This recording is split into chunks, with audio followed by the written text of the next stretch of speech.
Hi everybody, my name is Dr. Mark McKelvey. I'm working at Hastings Prince Edward Public Health, and it's a pleasure to talk to you today about COVID-19 transmission.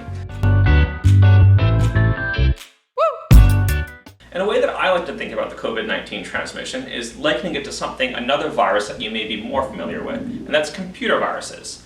And apologies to those who don't know about computer viruses, but it may be something to learn about today as well.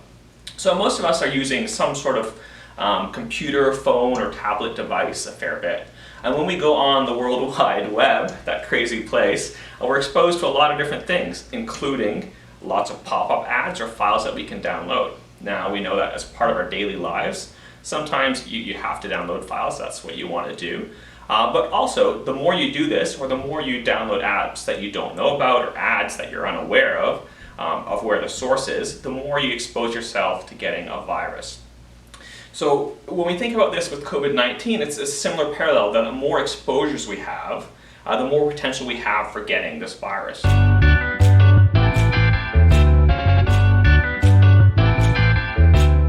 a lot of you may be thinking, not really a big deal.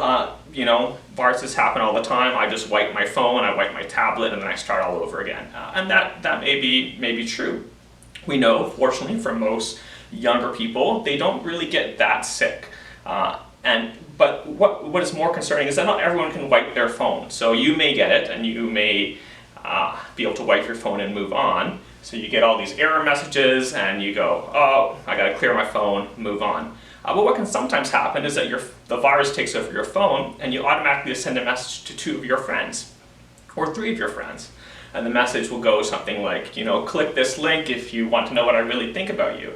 And they really like you, and so they go, oh, I want to know what you really think about me. And so they click the link, and now they have the virus too.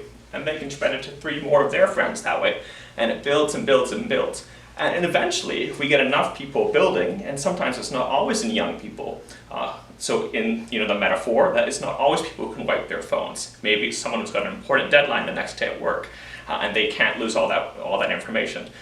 With COVID-19, it can get people who sometimes have medical issues that make them more vulnerable to being sick, or are older, and we know that makes them more vulnerable to having a more severe illness. So part of protecting yourself is protecting others as well.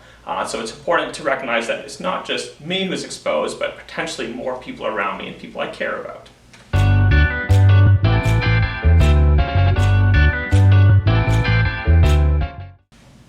So we get all this madness where it's spreading from my friends to their friends to their friends, and now we have all these people involved.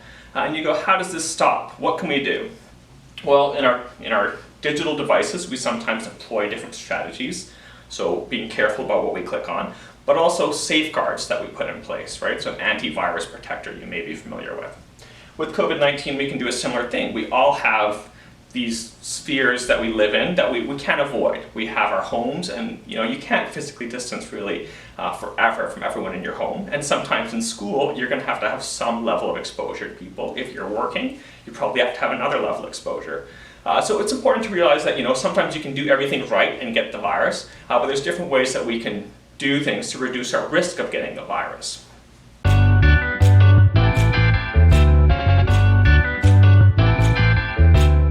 As you can see in this picture here, this one person in the red who's infected with COVID-19 is producing all these little droplets. And we know that COVID-19 is a virus that's spread through respiratory droplets, and that's what's represented by all those little dots.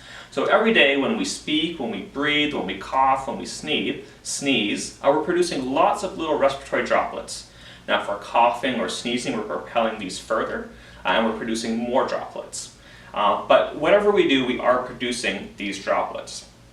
They travel for a little ways in the air, and then they fall down. Kind of think of like a feather. It floats because it's really light, but eventually it will fall down.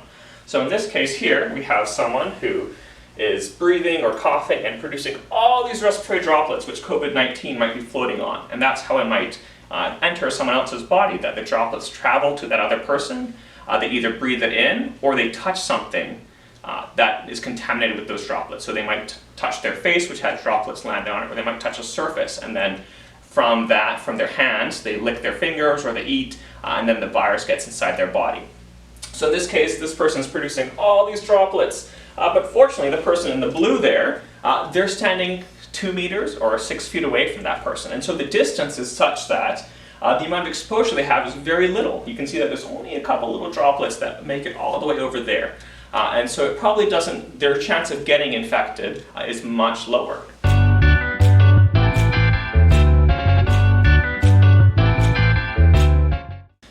Similarly, wearing a mask is important too. So in the top picture, you can see that this young lady is naturally expelling these droplets because she's infected with COVID-19. She would do it anyways, but in this case, because she's infected, she has droplets that contain COVID-19. And she's talking to 2 of her friends. So one has a mask and one doesn't have a mask. And we could see here that the person wearing a mask would have a barrier protecting her to some degree from inhaling these COVID-19 droplets, or at least stopping them from landing directly on her face in the parts that are unexposed.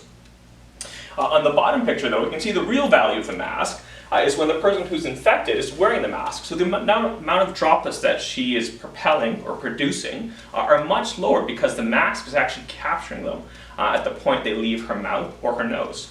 And so both people in this case have a much lower exposure.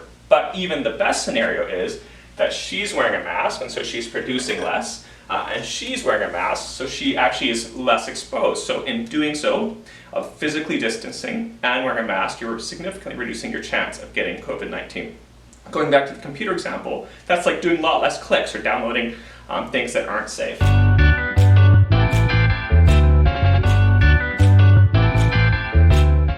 Of course, the last piece, and this is important with everything, not just COVID-19, is washing hands.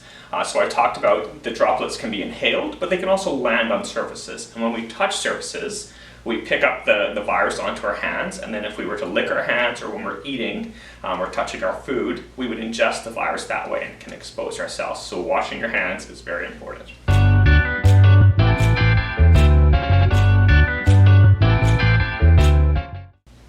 So in summary, COVID-19 is spread by respiratory droplets. That's the things that we propel when we speak, when we cough, when we sneeze.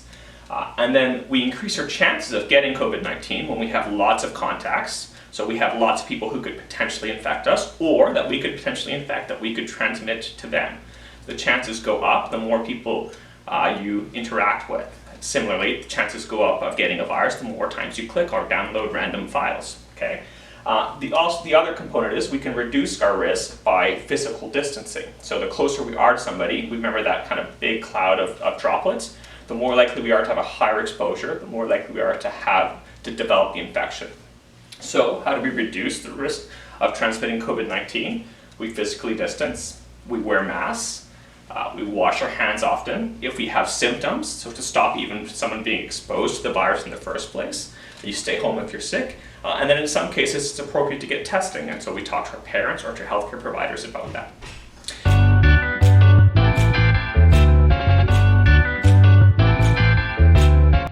It's a pleasure talking to you guys, and I hope you guys have a great day.